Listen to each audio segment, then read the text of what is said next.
पास में आए, बोलिए क्या पूछना है। जीजा जी के कैंसर है, उसके इलाज के लिए आया था। हमने लिखा, सुनिए। जीजा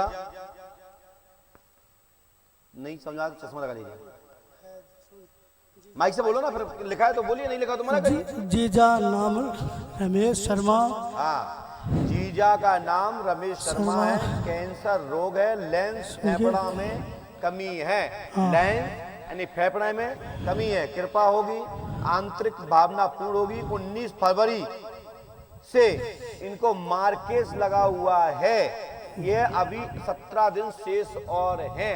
ये टल जाने पर 3.5 वर्ष तक उनकी आयु में कोई कमी नहीं आएगी, अन्यथा समय उनका पूर्ण दिशा में है। देखिए,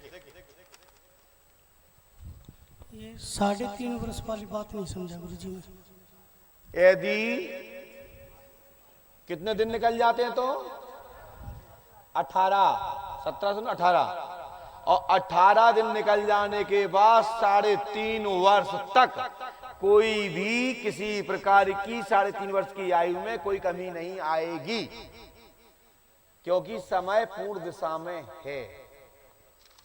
3.5 साल बाद अब फिर बाकी बात अलग उपाय है। संत तो लोग हैं दुनिया में, जाओ तीर्थों में, सतयुग में नहीं, कली काल में भी परिवर्तन होता है, लेकिन संतत्व और विश्वास से यह अनुष्ठान करेंगे तो मैं गारंटी देता हूं परमात्मा को भी अपने नियम में परिवर्तन करना पड़ा है और करते देखा।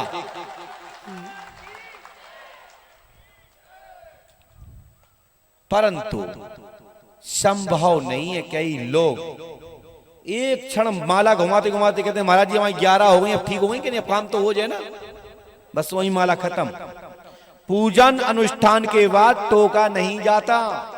कई लोग हवन में बैठते हैं, बस महाराज तो देखो हवन तो होगा ना, अब हमारी गारंटी है ना। तो यानी आपने उसकी औपचारिकता की परंतु अनुष्ठान नहीं किया, दिखावा किया कि हवन में बैठ जाएंगे मेरा काम हो जाएगा। शंका आ जाने पे कार्य में बाधा है, तो शंका नहीं होना चाहिए। यदि शंका है तो आपका भला होने वाला नहीं है। आजा भैया, गारंटी हमारी संजय जी, यदि आप उनको अमावस्या कराते हैं और परमात्मा अच्छी तरह से परमात्मा का ध्यान कीजिए, पंडों का सखा का ध्यान कीजिए, और मेरा आशीर्वाद है कि आपका अनुष्ठान फलीभूत हो और आपकी जीजा की आयु बढ़े और आपकी पत्नी स्वागवती हो, ये मेरा आशीर्वाद है। लेकिन इसके लिए आपको करना है, मैं करूंगा। करिए, लेके आइए, डॉक्टर के पास ले जाते हो, एक बार एम्बुलेंस में लटका के पंडों को ले आइए उनको। देखिए, डॉक्टर के यहाँ कुछ हुआ कोई मतलब नहीं, तीर्थ में कुछ हुआ तो हमारा सौभाग्य उसका भी सौभाग्य, और नहीं तो परमात्मा उसको भला कर ही देंगे। तीर्थ में लाइए। डॉक्टर के कैसे चीटने पीटने के लिए, काटने के लिए डांट देते हो? हम तो कह रहे हैं कि डॉक्टर मना कर रहा है, कर दिया है, कर देगा, तो पंडों को सगा के चरणों में डाल दो जी। और कहीं आपके परमात्मा की कृपा हुई तो ये रोग माने कुछ नहीं, ना से रोग हरे सब पीरा, जपत निरंतर हनुमत बलवीर। हनुमान जी का दान कीजिए, रोग मुक्त सब भाग जाएंगे। हमारे पास जो खजल जी बैठा था, ये खजला नंबर 1 का, खूब दवा करा, तो हमारे पास आया, रोने लगा, गुरुजी ये कुत्ता जैसी खाज, कोई कह रहा हमारे संग नाम लेटाओ, कोई हमारे तखत पर मत लेटाओ, पास में लेटाओ।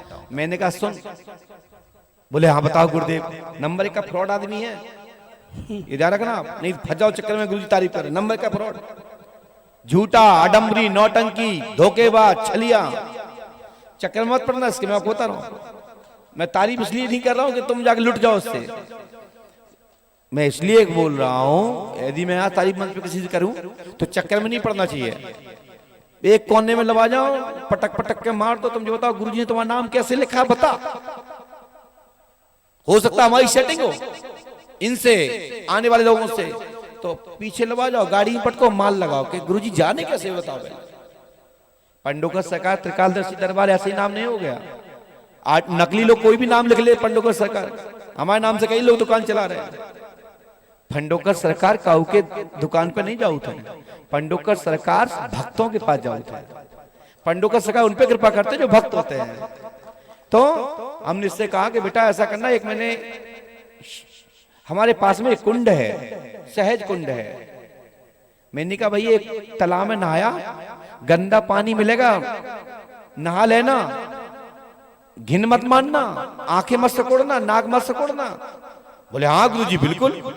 वो गया, उसमें भैया मैं आपको बता रहा हूं कम से कम 50 नाले जुड़े हैं उसमें बाथरूम के, और छोटो सा तला इतना सा।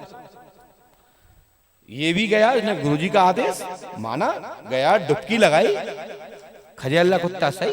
देख लो डॉक्टर कहता सोरासिस एक दिन के अंदर, परसों की घटना है नर्सों की, तीसरा चौथा दिन है आज, चौथे 5 दिन, चौथे दिन में सोरासिस खत्म। आप देखिए उसके चिकंदरे, और बाह में जुड़े थे 10 नाला बाथरूम के, बड़े बड़े नाले, पूरे गांव को आउट इतने से गड्ढा में। हमने उसको नहा के यार ठीक हो जाएगा, वो ठीक हो गया। उसने माना कि गुरुजी का आशीर्वाद, गुरुजी का प्रसाद है, गुरुजी ने बोला आज्ञा मानी, परमात्मा ने कृपा कर दी। तो कई बार ऐसे कुछ क्वेश्चन बता देते हैं, ऐसा कोई काम बता देते हैं हम, क्या आदमी कहता ये कौन सी पूजा है भैया, ये तो मैं पहली बार सुनी है, ऐसी कभी होती ही है। एक से कहा मैंने अपनी पति में जाकर 2 थप्पड़ मारना, तुम आंख नेत्र ज्योति मिल जाएगी। बोले माँ जी कैसे पाप नहीं लगेगा, और हमने तुम घर में अकेले में मार दी तब पाप नहीं लगा तुम्हें। अरे बोले वो तो मजाक में, हमने मजाक मान के मान लेते, अब नाप नहीं मिलेगा आपको, नेत्र ज्योति नहीं मिलेगी। तो भाई कई बात ऐसे कोई क्वेश्चन हम प्रश्न बता देते हैं समाधान के लिए, तो उस पे आपको चलना है। गुरु का मंत्र है, जो दिया जैसा सुना तत्काल पालन कर लो, आगे पीछे मत देखो कि इसका परिणाम क्या आएगा, जो होगा होगा, गुरुजी ने बोला होगा, खत्म, 100% सफलता प्राप्त हो जाएगी। जैसे कि पढ़े लिखे व्यक्ति डॉक्टर के पास जाओ, डॉक्टर साहब से कहा डॉक्टर साहब बताइए इसमें इस दवा का कॉम्बिनेशन क्या है। वो डॉक्टर जो कहेगा भैया ये मरीज जिंदा रहे तो ठीक ठाक है, और कुछ होगा हो जाए तो ये हमको खा जाएगा, वो डॉक्टर दवा नहीं दे सकता। कोई भी मरीज किसी डॉक्टर से पूछ ले, कितने बड़े डॉक्टर से, डॉक्टर साहब इस दवा में कॉम्बिनेशन क्या क्या है, थोड़ा बता सकते हैं फार्मूला, वो डॉक्टर आपका इलाज नहीं करेगा, जितनी जल्दी हो सकता है आपको टारेगा, हटाओ यहाँ से, कचराएगा। तो दरबार में क्वेश्चन नहीं करना चाहिए, गुरु के आदेश को तत्काल मान करना चाहिए, सफलता मिल जाएगी। जो मैंने उदाहरण आपके नानू महाराज जी के माध्यम से दिया, और भैया जी बैठे हैं, और दुनिया का कोई भी साइंस मेरे बाबा के बाबा का नाम बता दे तो मैं उसको गुरु मान जाऊंगा, और आपके जो जीजा जी हैं वो गारंटी हमारी है ठीक हो जाएंगे, आशीर्वाद, ठीक है ना। बम्बई से आते हैं हॉस्पिटल, आप चाहे अमेरिका से आउट हो तो थाईलैंड से आउट हो, चलो ये मंत्र, ये पर्चा देख लिया कैमरे में, और जिसमें जो मंत्र लिख के दे रहा हूं इसको पालन करना, मेरे शब्दों पे विचार करना, जो मैंने बोला है उस शब्दों को परमात्मा आपकी सहायता करें, आपकी बहन का स्वाग बना रहे, आयु लंबी हो, ये पीठ की ओर से हमारा साधुवाद है। दिखने वाले को दिखना चाहिए। पंडोकर सरकार का दरबार कोई बंद कमरे का नहीं है, गाल पे तमाचा है, और पढ़े लिखे लोगों के लिए शोध का विषय है।